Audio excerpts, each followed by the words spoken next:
let's get straight to it. America might be the only place in the world that incentivizes women to have children. For example, a woman might be broke, she might not have no food, and she might be homeless. And you know what? All she has to do is go out there, lay down with some man, and guess what? The government steps in and provides her with food, clothing, shelter, and some money in her pocket. And that's outrageous, if you ask me, right? But let's talk about it, because a lot of women like to paint this picture that the men are the problem and, you know, the women are just victims, right? They're casualties of war. So let's get to the numbers, right? 64%, matter of fact, I'm going to start with the men first.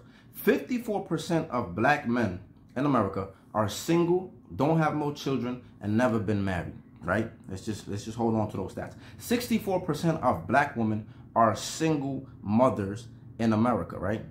And it gets better than that. 20% of men out here, right, are proven to, well, this is just a stat, to have multiple baby mothers and multiple children. So what does that kind of like suggest, right? That most of these women are getting impregnated by 20% of men. So some of these women are having children with men who already had children. So how can you sit here and blame men when most of y'all, just 64% of y'all that are having children that are single mothers, are having children with guys that already had children previously to you having children with them, right? So how can you blame men, right? I'll tell you how they can blame men, right? It's a tactic that they use to kind of like try to make it seem like they are the victims in this situation, right? This is a patriarchal society that so-called is operated by men for men, right? To the benefit of men, right? In a society that so-called women don't have no power at all, right? But I just gave you an example of some woman privilege, right? How you could be broke, not have anything, and just get pregnant. And now because you had a child, you know, they're incentivizing you, right? And they make these complaints, they make these arguments about that they don't got no power, right? To eclipse and as a form of deception, like I read to y'all law number 9 in the 48 laws of power, when you make a big enough argument, right, you distract people and you are deceptive to the real problem, to the real issues in the society, right? And the real issues in the society are this,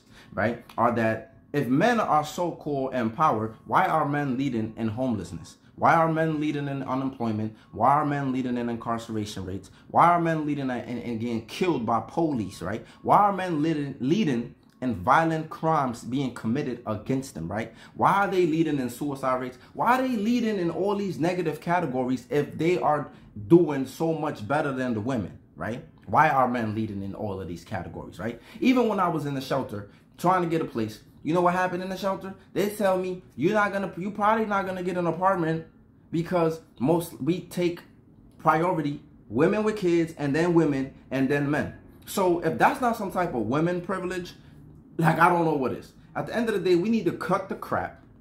We live in a society that, yes, there's some privileges to men, and then there's some privileges afforded to women. But these women are making such a loud argument that sometimes the brothers, they fail to realize that they are more in need than the sisters, right? They keep running with these rhetoric. They keep running with this information that they're deceiving us.